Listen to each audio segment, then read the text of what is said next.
Bueno, miren, aquí estamos, inmediatamente después de la pausa. Me faltó la musiquita. Pues usted tiene musiquita por ahí, la tiene por si acaso. Sí, hombre, hágame el favor. Bueno, ¿verdad que usted hizo ese hoyo ahí para pasar los micrófonos? Una cosa por ahí.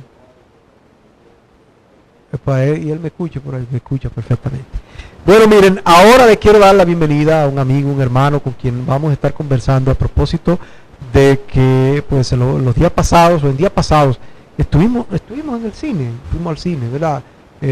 Vamos con frecuencia, y entonces fuimos a ver una película y analizar la misma de todos los puntos. Yo particularmente tenía una inquietud como cristiano, quería ver esa película y quería saber más o menos el guión de la misma y todas estas cosas, si le cambiaron, si no le cambiaron, si se ajustaron a lo que dice la Biblia.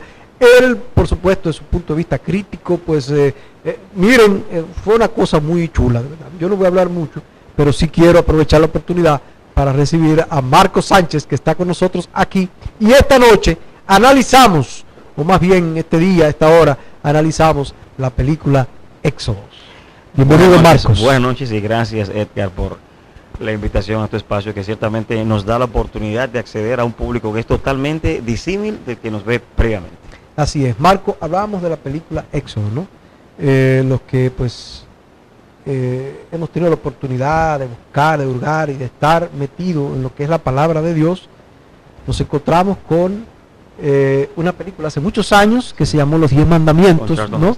Y que pues habla o narra también, entre otras cosas, la vida de Moisés.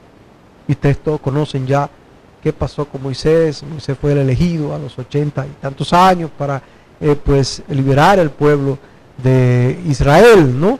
Y ustedes, de Egipto, perdón, y que ustedes saben que pues todo lo que aconteció, 40 años en el desierto, no conoció la tierra prometida, no llegó a la tierra que fluye leche y miel. Josué fue el que finalmente tuvo que llegar a la misma, ¿no? Pues algo de sumo interés. Pero ahora todo esto se enfoca de un punto de vista diferente y hasta ciertas situaciones está trayendo. ¿De qué se trata, Marco? Explícame, desde tu punto de vista. Mira, tú sabes que las historias envolventes de personajes ya existentes, es importante que la gente comprenda. Generalmente un 94% de las películas que se hacen están adaptadas de un material que previamente ya existió. Sí. Se le da cierta libertad creativa a los guionistas y director en torno de que esa historia sea pues puesta en escena para que el público en sí pueda consumirla. No se puede literalmente agarrar, por ejemplo, un libro de 400 páginas y llevarlo, ¿verdad?, a imágenes y movimiento para usted comprimirlas en 1 hora y 30 minutos, 2 horas 45. De hecho, esta dura 2 horas y pico. 2 horas y algo. Para eso se necesita entonces una especie de creativos guionistas que se presten para primero nombrar o designar un grupo de investigadores especializados sobre el tema que van a explorar si los personajes existieron. En este caso, estamos hablando de un importantísimo personaje bíblico que marca una pauta importante en su existencia y entonces que no se podía, por así decirlo, en términos literales, relajar el asunto. Hollywood, de una forma u otra, tiene un negocio, y tú sabes que después que se hace una inversión en una película, un presupuesto de $150 millones, tú quieres exhibir tu producto en diferentes mercados y por supuesto todo el mundo quiere retornos. Cuando tú hablas de negocio, esto implica que Hollywood tiene o se siente tener el permiso necesario como para tomar de la Biblia un personaje, como hablábamos hace un momentito, y cambiar algunas cosas, Marco. Lo que pasa es que no decirlo literalmente, de tomarse la libertad de cambiar el asunto. Porque, por ejemplo, el término de quién regentea los derechos del uso de la Biblia, en ese caso el término en inglés, el copyright. Existe algún tipo de ley universal, ¿verdad?, que le prohíba a un artista utilizarla. No existe eso. Lo que sí existe es que después que el producto está terminado, se le presenta a un grupo especial de personas que conocen el tema para que estos pudieran o no dar una versión previa del asunto. No estoy hablando de una sentencia per se antes de exhibirla para el público, ni tampoco de una condena antes de que universalmente sea consumida, pero sí se la llevan a gente especializada por si hay que hacer algunos ajustes o cambios, porque no todo el mundo va a asimilarla después que esté terminada como usted la concibió. Así es. Entonces, en ese sentido te hablaba de los guionistas. En esta ocasión, la película Éxodo, Dioses y Reyes, ciertamente gira en torno a la vida y desarrollo de todas las actividades que hizo desde su irrupción como individuo hasta que terminó ya rumbo a la tierra prometida, Moisés. Y el director consigue el presupuesto de este importantísimo proyecto, pero aparecen 5 guionistas. Y tú sabes que cuando hay personas que están escribiendo, cada quien en su cabeza tiene algo totalmente diferente. Tú eres el director de este proyecto. En pantalla el director Ridley Scott, de ascendencia británica, que ha visto incluso que su película ha sido vetada en Egipto, sí, y también en Marruecos. Y parece que la tendencia pretende extenderse porque se prevé que la misma está plagada de inexactitudes, mismas estas que vamos a mencionarlas en breve. ¿Se crea esto con conciencia o se crea esto de manera ficticia? Es lo que mucha gente se está preguntando. El responsable del proyecto, el director, él tiene el draft, lo que es el borrón del guión de estos 5 individuos que han sido subcontratados por él. Se prevé que las personas que él contrató especializadas en que esta historia fuera no un tanto malversada, que le dijeran, mira, aquí hay algunas cosas que yo creo que no van a poder ser ajustadas para lo que queremos contar. ¿Qué tipo de película tú quieres presentar? ¿Qué clase de Moisés tú pretendes exponer? O, en su defecto, desenmascarar, ¿verdad? Por ejemplo, Marcos, nosotros conocemos un Moisés que fue elegido por Dios para hacer o liberar al pueblo, ¿verdad? Ya a los 80 y tantos años, ¿verdad? Y aquí vemos un Moisés que tiene 40 y pico de años y hace lo que va a hacer a esa edad prácticamente, ¿no? Vemos un Moisés también que se dirige o que habla con Dios y Dios se le aparece en forma de niño en todo momento, hasta con una greca en un momento preparando un té y todo, ¿verdad?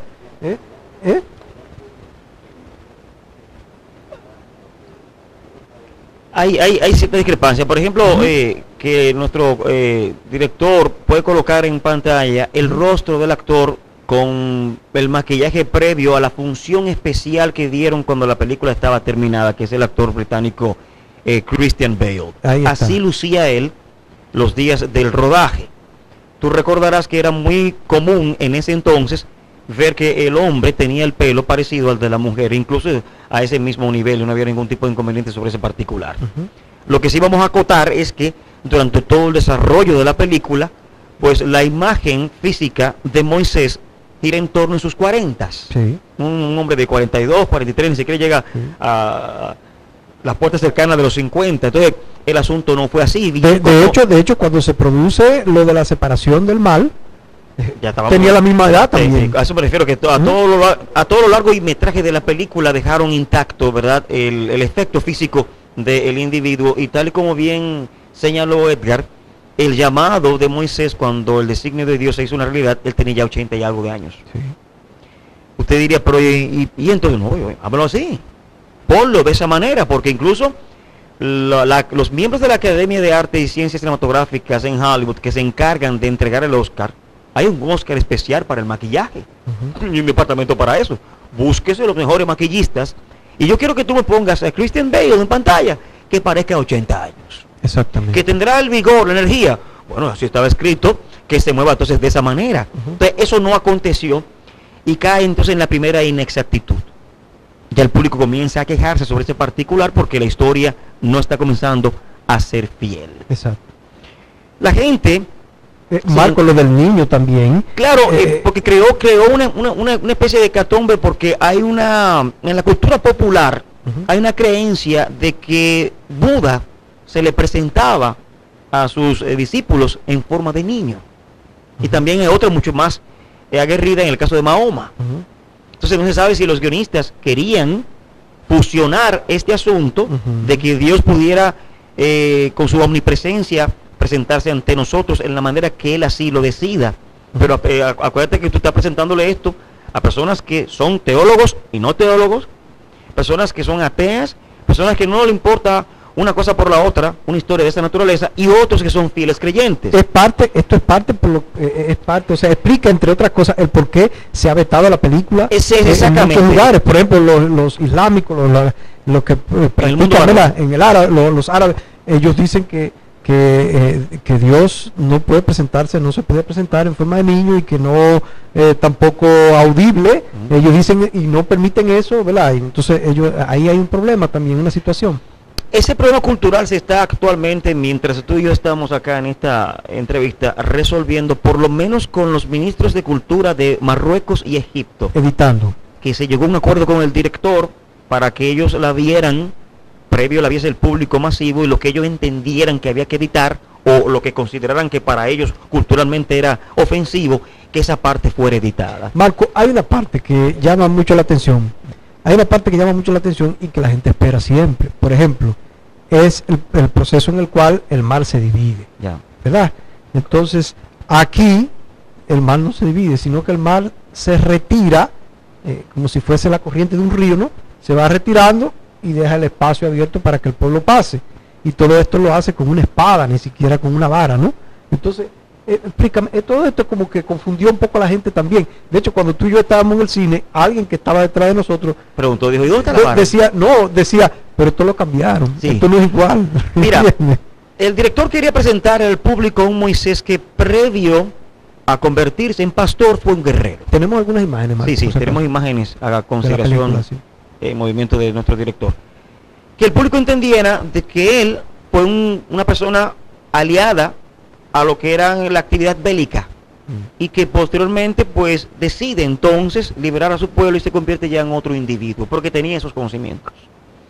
El director se tomó muchas libertades creativas sobre ese particular y entonces comenzó a cambiar elementos de la historia que está conocida. Si quienes están viendo nos conocen de lo que estamos hablando, tú recordarás que cuando él fue desterrado en el desierto, él le dio muerte a una persona. Sí, por supuesto. Eventualmente llega al área en donde conoce al padre, o su futuro suegro, por así decirlo, quien lo cuestiona al ver sus vestimentas y se da cuenta que este individuo no es alguien que está vagando normal por el desierto. Y él como que estaba medio indeciso hasta que por fin se confesó y dijo que sí, que le había dado muerte a alguien. En la versión cinematográfica, en vez de uno, él le dio muerte a 2 personas. A 2 personas. A 3 personas. Con su espada. A 3 personas, porque primero él le quita la vida a uno en el paso, cuando va saliendo. Correcto. Y después posteriormente hay dos personas que lo atacan a él mientras él está durmiendo y él también le quita la vida. El registro bíblico habla de uno solo, ¿verdad? Sí. Y hay otra discrepancia. Entonces, cuando llega el personaje, él niega totalmente que le haya dado muerte a alguien o que haya tenido algún tipo de trifulca en el trayecto de donde quiera que haya salido hasta donde esta gente que le dieron algún tipo de recibimiento.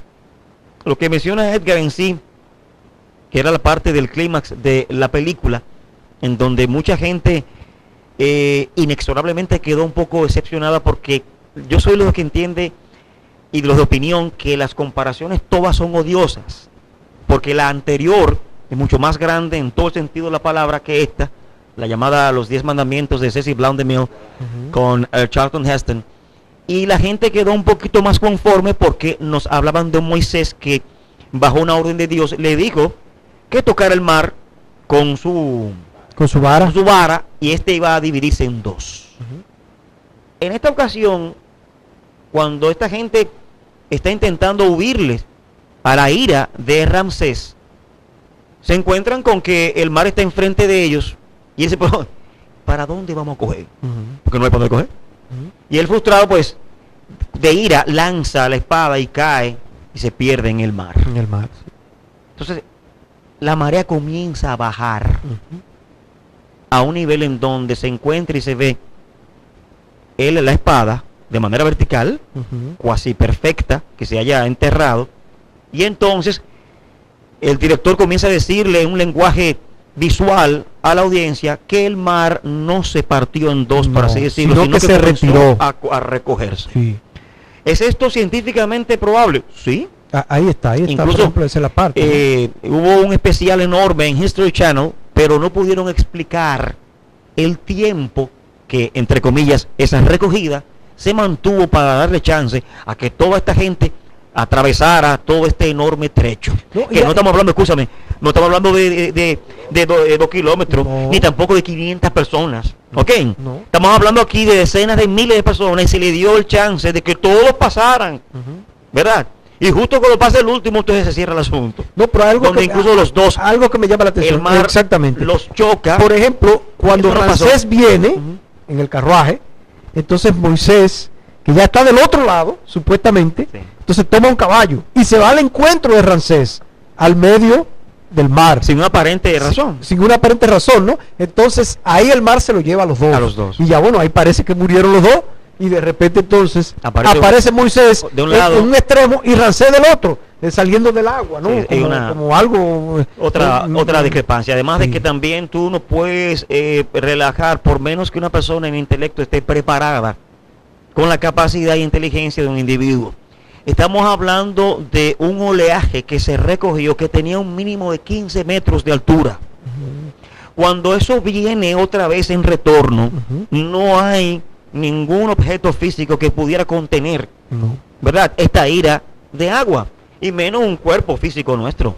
Lo arrastraría y allí terminaría el asunto. Entonces quedan los dos en ambos extremos, como quien dice, ¿en qué quedó el asunto? Entonces, otra de las inexactitudes en sí en torno a la historia, que no sé qué realmente le pasó al director, porque siempre ha sido un hombre muy meticuloso al momento. Él es un buen narrador, pero en esta ocasión su obra estaba plagada de muchos defectos.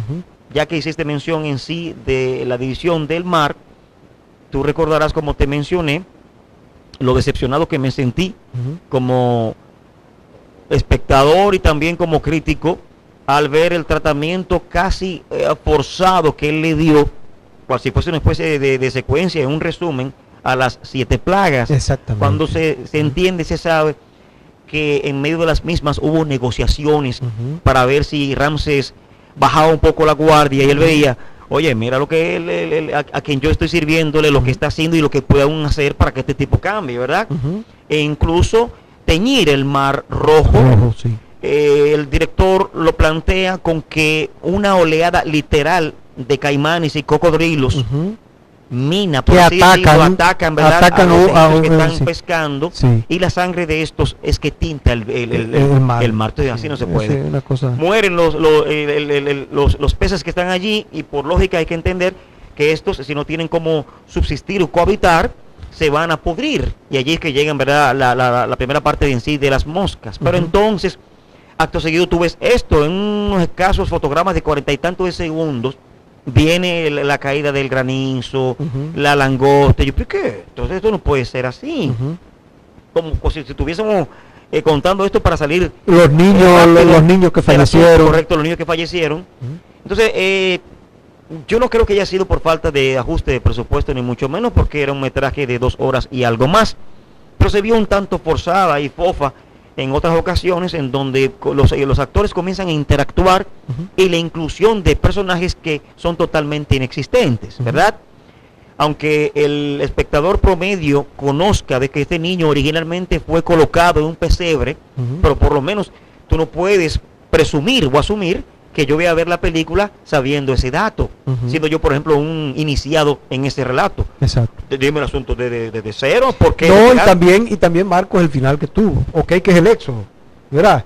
Pero ustedes saben que posteriormente se llegó a la tierra donde fluía leche y miel, la tierra prometida, y que Moisés no llegó, Moisés no llegó exacto, Josué y Caleb. Pero ¿qué pasa? Hay algo interesante. Por ejemplo, ellos despiden la película con un Moisés que va en una carroza, que por cierto, en ese momento ya cansado, viejo, sí se veía una persona con una edad avanzada, y el niño se veía ahí de lado, y se prestaba más bien para la gente interpretar que pudiera aceptarse que ya en ese momento él tuviese ese tipo de años en su cuerpo. Entonces finaliza ahí la película, y se va en negro, y se acaba el asunto. La película es dedicada, ¿verdad?, al hermano del director, que se suicidó el pasado 2014. Pero te reitero, quienes no conozcan la historia se van a quedar en el aire, porque hay que decirle a la gente qué fue lo que pasó. En un momento determinado, después del asunto que se cierra el mar, los animales y también toda esta gente comienzan a quejarse de este hombre de que tienen sed. ¿Y qué va a hacer él? Porque también era un poco obstinado, ¿verdad? Y tiene que volver otra vez a consultar con el creador. Y él le indica que vuelva otra vez a usar su vara y colocarla en una... Y golpeé la peña. Golpeé como una roca, creo que era. Y de allí iba a fluir el agua. Pero él dudó. Y quizás, que yo voy a tocar esto y quizás en nombre de Dios salga el agua. Estoy parafraseando, sí. Parafraseando el asunto en términos de lo que es real. Y por esta desobediencia fue que él no conoció la tierra prometida. Faltando escasos se veía de lejos los kilómetros el asunto y el hombre se murió. Eso hay que decírselo a la gente, porque no todo el mundo domina los datos, aparte de que tú me estás comenzando con una historia que está totalmente distorsionada. Egipto reaccionó inerte ante el asunto porque ellos entienden de que, óyeme, estas pirámides no fueron construidas por esclavos. Digo, eso es un reclamo actual, sí, actual. Un reclamo actual. Ancestros nuestros. De las autoridades. Hablaba el actual ministro de Cultura egipcio. Dice, no, son los ancestros de esta cultura que hicieron esto. Y usted está desvirtuando un asunto que nos es inherente, que nos toca totalmente, para que la gente entienda de lo que estamos hablando. Como que alguien venga aquí y diga que el Central Romana originalmente surgió en Higüey. Exacto. Eso es inexacto. No hubo ningún intento, bajo ningún concepto, nunca jamás esa empresa que inició allá de que, no, ellos tenían una cualidad. No, eso nunca existió.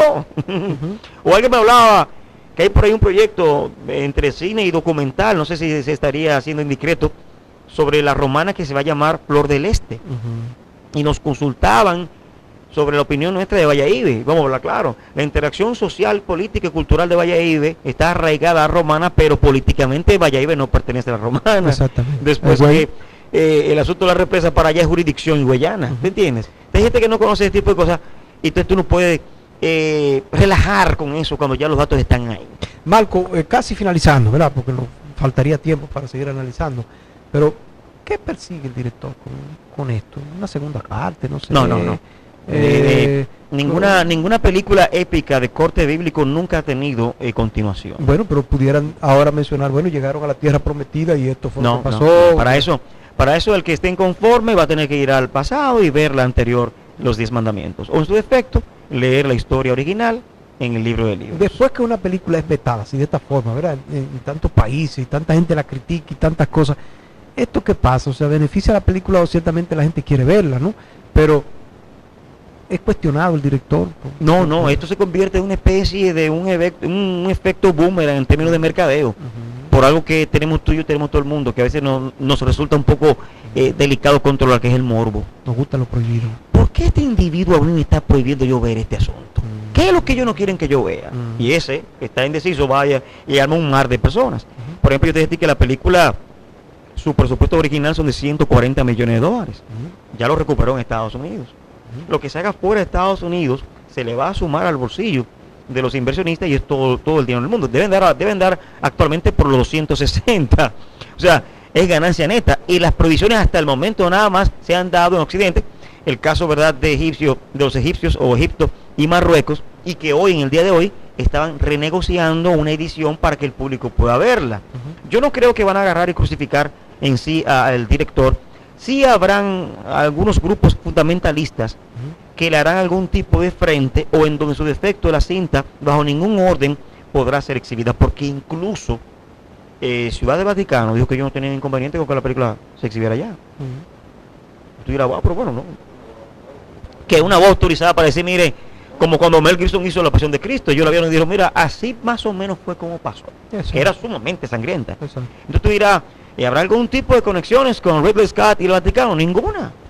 ¿Tú entiendes? O sea, la gente, digo, que sepamos nosotros. La gente, yo puedo invitar al público, vaya, que todavía está en exhibición, vea las cintas, saque sus juicios de lo que usted ha entendido. Exacto. Pero no deje de ser objetivo. Sí, claro. Recordemos que la subjetividad es lo que me gusta a mí. Lo que me gusta a mí es de manera particular. Lo que a mí me agrade pudiera desagradarle a Francis. Bill Clinton decía que Naomi Campbell era una mujer hermosísima. Para nosotros, que tiene rasgos nigerianos, africanos, resultaría una mujer no agradable visualmente, pero le gusta este tipo de blanco. Exactamente. ¿Y qué hace esta mujer con este orejón? Porque tú no sabes lo que tiene ese hombre. Exactamente. ¿Verdad? Sí. Pero Marco anda con una rubia, pero óyeme, que yo no sé, hay algo en ella que yo le guste o viceversa. O este blanquito anda con una morena o al revés. Ese tipo de cosas son todas subjetivas. Cuando usted objetivo es crítico y dice, mira, yo fui a ver esto no es como me lo contaron o como yo vi, como yo leí. Si hay algún tipo en el trajín de la historia que nos contaron que no nos han dicho cómo es, esperemos pues, porque al final todos estamos esperando, ¿verdad?, seguidores fieles de la verdad que nos haga libres.